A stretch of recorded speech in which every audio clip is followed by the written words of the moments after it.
This Family Life News podcast is made possible by the support of listeners like you. It's the Noon Report from Family Life, bringing a Christian worldview to what's happening in New York, Pennsylvania, across the country, and around the world. Weather with Kevin Williams, plus special features and reports with the Family Life News team. Now, here's what's happening.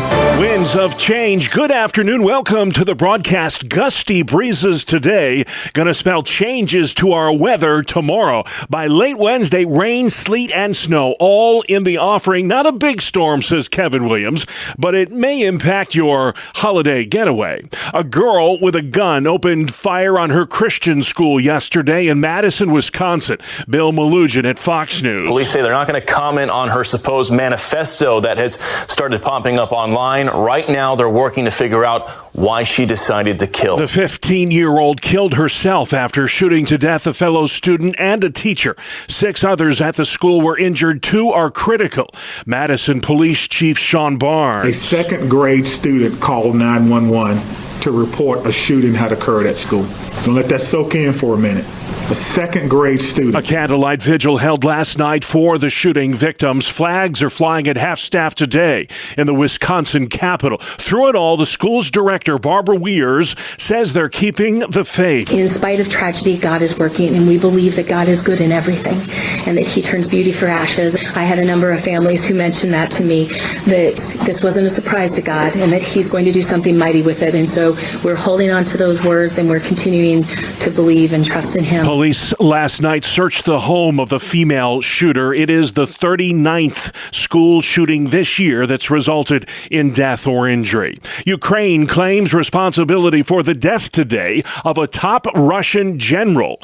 Correspondent Vicky Barker. Ukrainian security sources have confirmed to CBS News that Ukraine's SBU intelligence service was behind this morning's assassination of the general responsible for Russia's nuclear and biological warfare program. Here Simmons continues our coverage from the Russian capital. The timing is dramatic. Just yesterday, Ukraine charged Lieutenant General Kirillov with war crimes. Today, they say they have killed him in Moscow. Russian media reporting a bomb was taped to the handle of a scooter. The general and his aide died when that bomb went off as they were leaving an apartment building near the Kremlin. TikTok wants the U.S. Supreme Court to block a law that says it must divest from Chinese ownership or risk banishment in the U.S.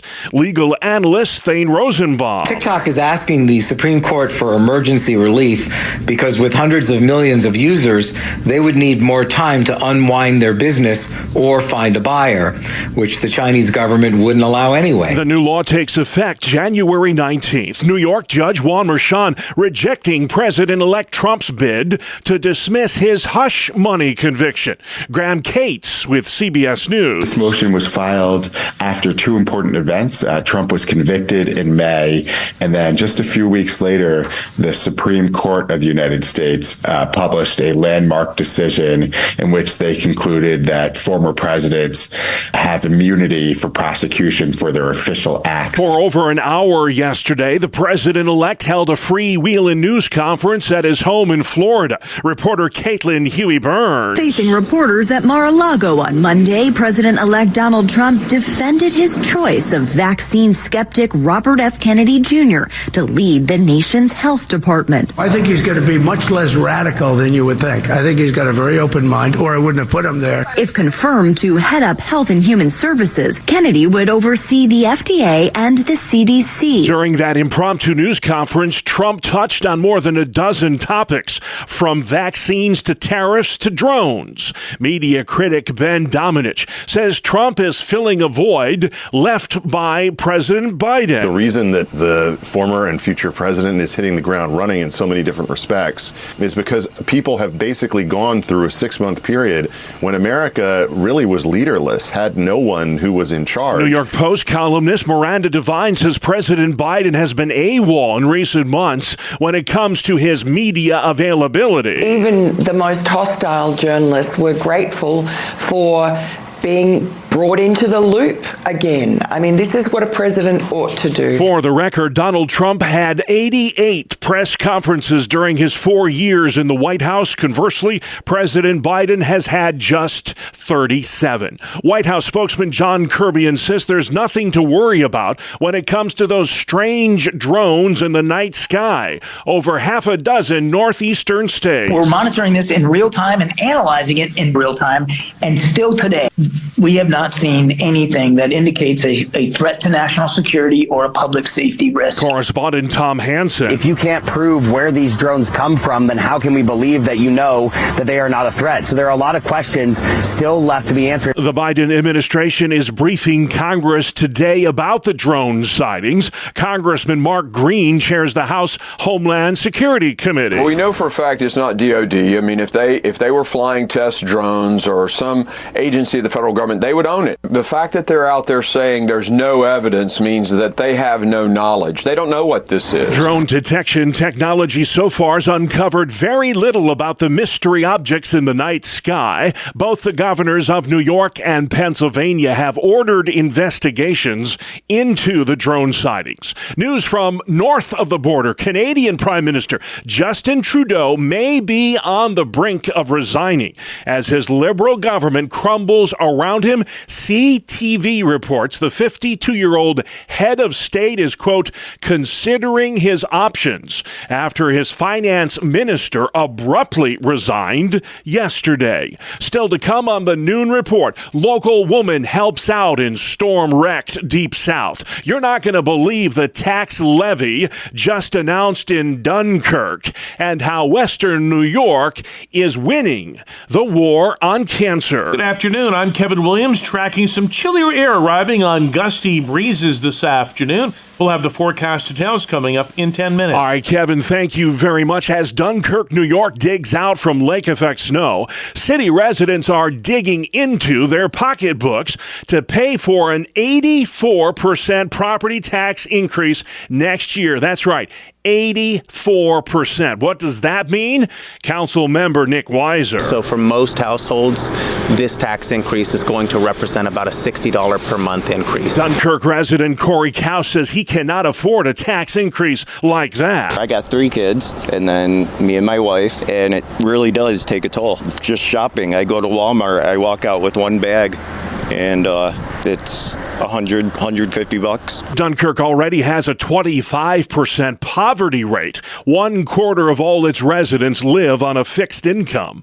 The Russian woman accused of stowing away on a Delta flight from New York to Paris has been arrested again, this time in Western New York. The FBI says that Lana Dolly cut off her ankle bracelet and hopped on a bus from Buffalo to Canada. She was arrested near the border and is appearing today before a judge in Buffalo. A Cayuga, New York woman has just returned from a 2-week recovery mission to storm-wrecked Swannanoa, North Carolina.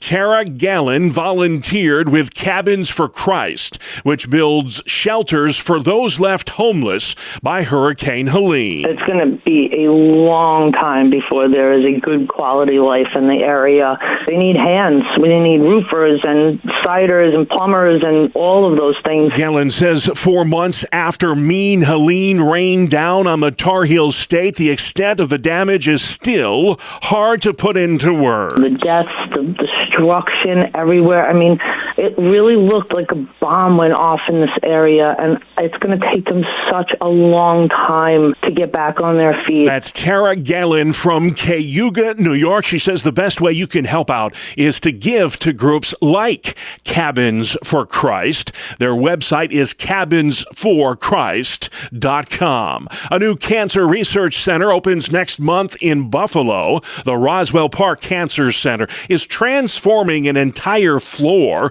into a state-of-the-art research facility. Governor Hochul says the breakthroughs that will happen there should give cancer victims a new lease on life. Success is more holiday tables that are not empty but full. Fewer families that know the loss of the most beloved person in their life. We can stop that. This is how we do it. The 20-room center will be dedicated to developing new cancer treatments. I am living proof that the work being done here changes lives. Chris Vogelson is a cancer survivor and recently underwent successful adult stem cell treatment at Roswell. This new cell and gene therapy center is the first of its kind in New York and the largest in the country.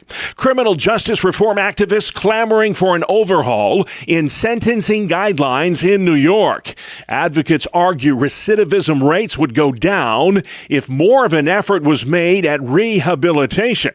Republican Assemblyman Mike Riley says local leaders must be proactive, not reactive, in high-crime neighborhoods. Have resources in their community that stops them from initially having interaction with the criminal justice system and getting convicted for periods of time. That said, however, Riley notes that soft-on-crime policies only encourage more crime.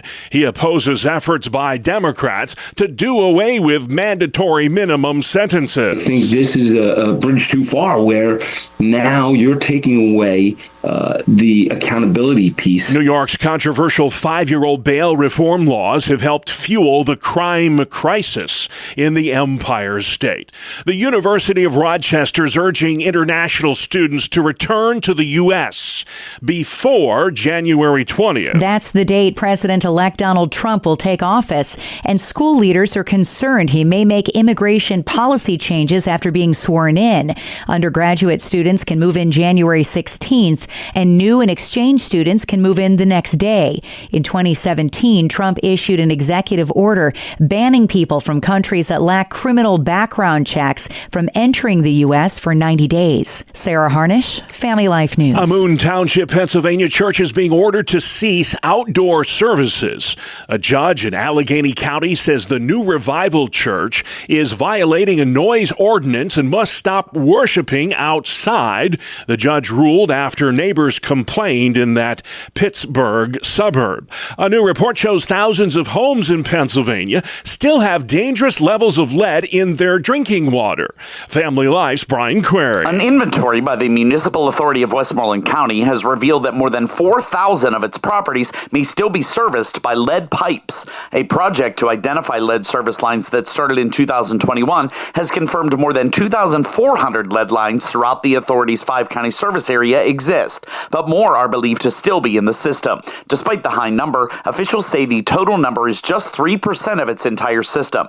Pennsylvania banned the use of lead pipes in 1991, and MAWC officials say its inventory assumes structures built after 91 are free of lead lines. Brian Query, Family Life News. Rochester, New York, taking action to encourage more book reading. City leaders have launched a new mobile library that makes it easier to access books. It's a van that will make stops at places like senior citizen centers and child care facilities. This mobile library begins operations in a few weeks. There are fewer on board as the wheels on the school bus go round and round. Correspondent Jim Crisula explains. More and more school districts are cutting back or eliminating bus transportation for students. Costs and trouble finding drivers are two of the big reasons. It's happened in Kelly Harvey's school system. We're kind of left scrambling to figure out, are we driving our kids to school? Are they walking? And how are we going to get them there? Several startup companies are working to provide rideshare services for students. Fewer than 30% of students use a school bus, according to a 2023 federal survey. Trash trouble in Erie County, Pennsylvania, is raising a stink about delays in garbage pickup in the town of Mill Creek. These residents finally got their trash picked up yesterday after days of unpleasant delays. We just didn't get a lot of communication from Waste Management. Trash cans being left out in front of the property, blowing trash, things like that. You don't want to put it in your garage, or your garage smells like a pig pen, and then you have to schlug it in your shed, then you schlug it out. Waste Management issued a statement blaming the pokey pickups on back-to-back snowstorms. They did get a lot of snow in recent days there in northwestern PA. Sports news next. We call it the 2-minute drill on Family Life. Good afternoon. afternoon. I'm Randy Snavely. Bob, the Minnesota Vikings have won 7 straight games as they dismantled the Bears in Monday night action 30-12. Sam Darnold threw for 231 yards and a touchdown. Both Aaron Jones and Cam Akers rushed for a score. The Vikings now tied with Detroit atop the NFC North, both with 12-2 records. In Vegas, the Atlanta Falcons won a hard-fought victory over the Raiders 15-9. That snaps Atlanta's 4-game losing streak, but the Raiders, ouch, they have now lost 10 in a row to fall to 2-12 on the season. To the NBA, the Cleveland Cavaliers continue to have the best record in the league. They blew out the Nets in Brooklyn 130-101. The Cavs had 7 players score in double figures in the round, and that kind of lets you know why they have the best record in the league. The 76ers had an awesome 1-2 punch against the Hornets in Charlotte. Tyrese Maxey scored 40 points. Paul George hit for 33. The two were a combined 12 of 21 on three-point shots as Philly downed Charlotte 121-108. Elsewhere, Detroit beat the Heat in overtime 125-124. The Bulls were another 1-point winner 122-121 over the Raptors. And looky here, another 1-point game saw the Nuggets come out on top over the Kings 130-129. The Clippers, well, they had no problem with the Jazz 144-107. James Harden 41 points in the blowout. On the ice, it was Dallas 3, Washington 1. The Panthers edged the Oilers 6-5, and the Canucks took down the Avalanche 3-1. That is a look at sports. Thank you, Randy. Man, still to come on the noon report, the death of a Russian general, Trump's take on mystery drones, and finding Santa Claus. Welcome to Breakpoint, a daily look at an ever-changing culture through the lens of unchanging truth. For the Colson Center, I'm John Stone Street. 20 years ago, on December the 26th, 2004, a tsunami that arose in the Indian Ocean devastated areas of Indonesia, Thailand, Sri Lanka, India, even as far as the coast of Africa and Madagascar. The most destructive wave ever recorded left dozens of communities devastated and over 200,000 people dead. In the weeks after the disaster back in 2004, Chuck Colson pondered this very difficult question of why when it comes to natural disasters. Here's Chuck Colson. One death is a tragedy, said Joseph Stalin. 1 million is a statistic. He was wrong. Any decent person can't help but feel overwhelmed by the enormity of the suffering caused by last month's tsunami. The thousands of dead aren't statistics, they're people made in the image of God, victims of a catastrophe that has spurred the world to action and left many in a state of despair. One of these people in despair is David Brooks of the New York Times. In his New Year's Day column, he calls the world's generosity amazing, while wondering if this response was a self-enveloping fog to obscure our view of the abyss. The abyss he's referring to is the sense that nature, contrary to what the romantics have told us, is neither a nurse nor a friend. On the contrary, the events of late December remind us that for all our technological prowess, we are subject to the natural elements, not their master. Unlike the pre-moderns who lived with this knowledge, Brooks finds himself unable to take comfort from biblical faith. The events in South Asia left him thinking that instead of an active, albeit mysterious God, there was only nature's awful lottery. That being the case, we should not only mourn for the dead, but also for those of us who have no explanation, said Brooks, referring to himself.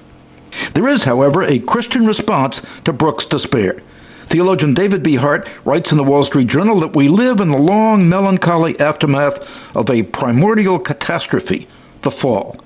Something we humans brought on ourselves as a result of God giving us a free will and our choosing to go our way, not His. But as a result of this catastrophe, ours is a broken and wounded world. The universe languishes in bondage to powers and principalities, spiritual and terrestrial, alien to God. We see evidences of the fall all around us, not only in natural disasters, but in illness and death. While you don't have to be a Christian to know that something has gone terribly wrong, you do have to be a Christian to understand God's remedy. Now, one hopeful development that happened since Chuck Colson said those words is that the columnist David Brooks has come to faith. This underscores the hope that we really do have in this fallen world, because it's a world that belongs to God, and we have not been abandoned by our Creator. God is with us. In fact, this God who took on flesh weeps with us in our brokenness and in our pain, and He has promised to make all things new. For the Colson Center, I'm John Stonestreet with Breakpoint. Today's Breakpoint was co-authored by Dr. Timothy Paget, and for more resources to live like a Christian today, go to breakpoint.org. Thank you, John. Outside we go. Kevin Williams. Here's your family life weather forecast for this afternoon. Variable cloudiness, breezy, and some mixed sun and a passing shower for some. Temperature steady or slowly falling from present values. Then some patchy clouds. Tonight there'll be a few flurries off Lake Erie early. Low temps dropping toward 30 tomorrow, turning out cloudy. A mix of rain, sleet, and snow arrives late in the day and continues into the evening. Light accumulations, high temperatures tomorrow, upper 30s to mid-40s. Colder Thursday, variable cloudiness, sun and flurries, and high temperatures mainly in the 30s. All right, Kevin Williams, thank you very much. This is the Noon Report. I'm your host, Bob Price, and here's what's happening Tuesday, the 17th of December. How and why? Still more questions than answers after yesterday's deadly shooting at a small Christian school in Madison, Wisconsin. Police Chief Sean Barnes. I'm feeling a little dismayed now, so close to Christmas. Every child, every person in that building is a victim and will be a victim forever. Police say the shooter was a 15-year-old female student who died from a self-inflicted gunshot after killing a teacher and a fellow student. A second grader called 911 after the first shots rang out. Nancy Carter rushed to the school when she found out. Not knowing if your 4 kids are alive or dead, what is that like?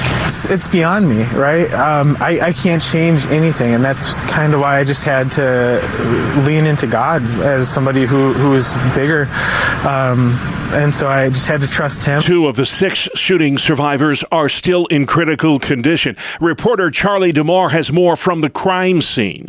The Abundant Life Christian School, which has just 400 students in K through 12. Dave Wagner is the former principal. I know that my heart grieves beyond words with them. This was the nation's 39th school shooting this year that has resulted in deaths or injuries. President Biden called the shooting shocking and unconscionable. The Biden administration is testifying today before Congress about those mystery drones spotted in the night sky over half a dozen northeastern states. This has been going on for over a month now. President-elect Trump spoke about it during a press conference yesterday. The government knows what is happening. Look, our military knows where they took off from, and for some reason they don't want to comment. And I think they'd be better off saying what it is. Our military knows, and our president knows, and for some reason they want to keep people in suspense. A Russian general wanted for using banned weapons in the war with Ukraine has been taken out. The BBC's Karen Gioni. A senior general in charge of Russia's nuclear protection forces has been killed in a bomb explosion in Moscow. Igor Kirillov and his assistant are reported to have died as they left an apartment building southeast of the Kremlin. The bomb that killed the general was hidden in a scooter. It was planted there by Ukrainian spies. New York Judge Juan Merchan has upheld the 34-count felony conviction of President-elect Trump. He's refusing to toss the case. Legal analyst Jonathan Turley says this could lead to an awkward scenario for the judge. And then he's got to deal with the sentencing question. You have District Attorney Bragg is saying, well, maybe we should just leave him in sort of suspended animation for 4 years. That would leave the leash in the hands of Judge Merchan, this state trial judge who would just sit there pending a sentencing on the president. It's a perfectly horrific idea. Trump's attorneys argue Merchan's decision is a direct violation of the Supreme Court ruling on presidential immunity. The House DOJ Caucus, Department of Government Efficiency, holding its first meeting today on Capitol Hill. That advisory panel, led by Elon Musk and Vivek Ramaswamy, aims to cut $2.5 trillion in government spending over the next 2 years. The state of Indiana set to carry out a lethal injection execution tomorrow morning. WTTV reporter Hannah Adamson. If that takes place, it will be the first execution in Indiana since 2009. Joseph Corcoran was convicted of murdering 4 people, including his brother, around a quarter of a century ago. The scheduled execution in Indiana, if carried out, would be the 24th in the U.S. this year. No state has executed more inmates this year than Alabama. Texas is second. A bipartisan bill that would recognize the bald eagle as the national bird is headed to President Biden's desk. It's been a symbol of the U.S. for more than 200 years. Once on the brink of extinction, wildlife officials say the bald eagle has made a remarkable comeback. An 1,800-year-old silver amulet discovered buried in Frankfurt, Germany, next to the chin of the man who wore it. That amulet has 18 lines of text written in Latin on silver foil. Why do we tell you this? Well, that could be enough to rewrite the known history of Christianity in the Roman Empire. That amulet and the inscription are the oldest evidence of Christianity ever found north of the Alps. How about that? And this is the Noon Report for a Tuesday on Family Life.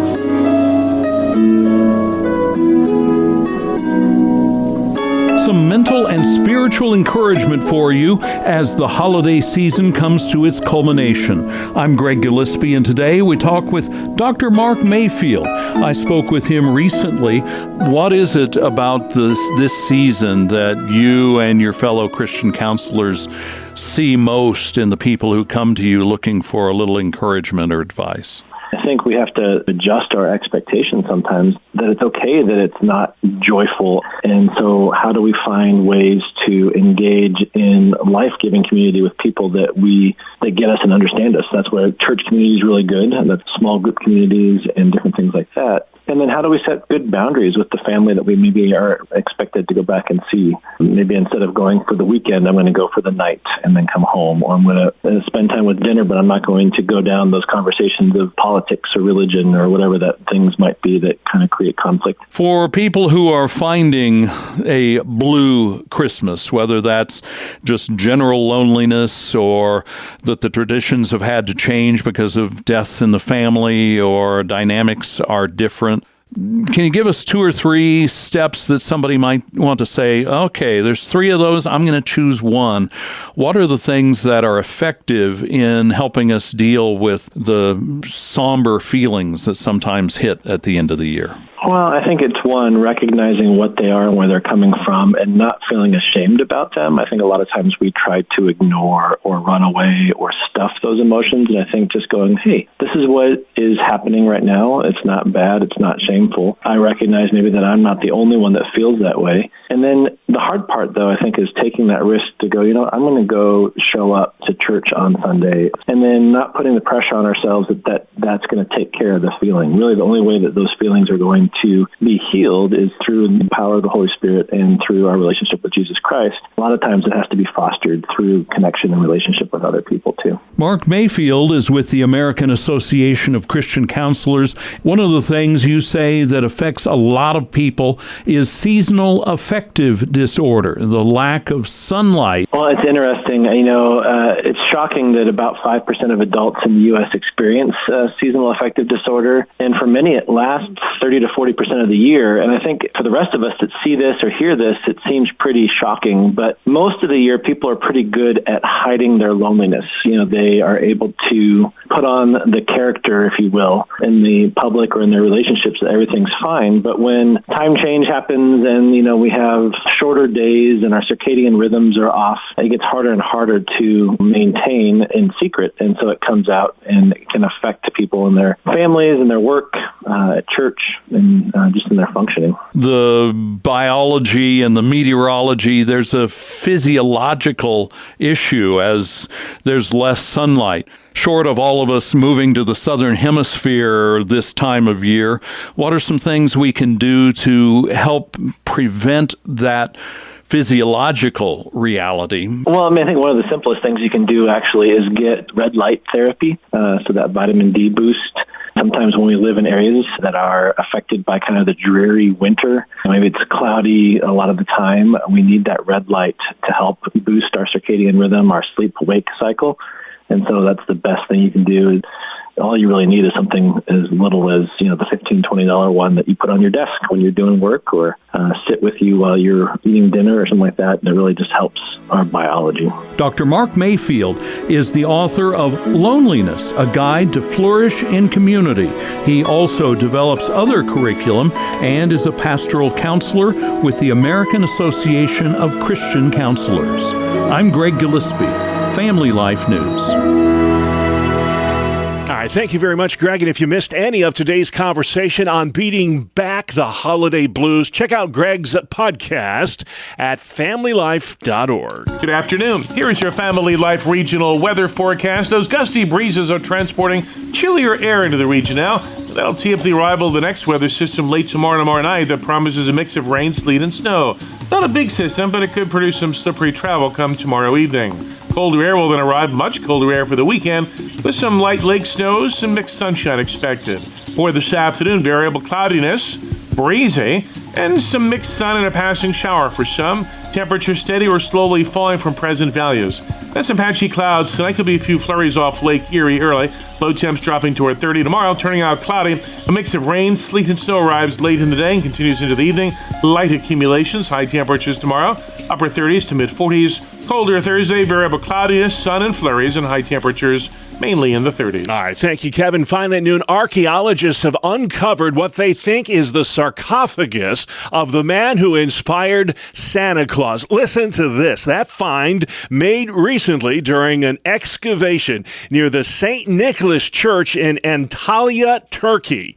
St. Nicholas was a real person, folks, a bishop who lived 1,600 years ago. He was born in a Greek village, which is now part of Turkey. When his wealthy parents died, Nicholas used his inheritance to help out needy children. He served as the Bishop of Myra until his death in the year 343 AD. It is the generosity of St. Nicholas that is celebrated in the legend of Santa Claus. And that's our world, the world we live in, Tuesday, December 17th.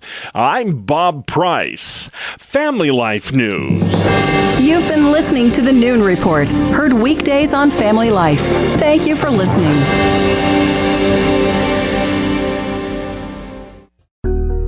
Thank you for listening to this Family Life News podcast. If you've been encouraged by what you've heard, please share it with others and click the subscribe button to automatically receive future episodes. Family Life is a listener-supported ministry. Podcasts like this are made possible by your financial partnership. Find out more at familylife.org.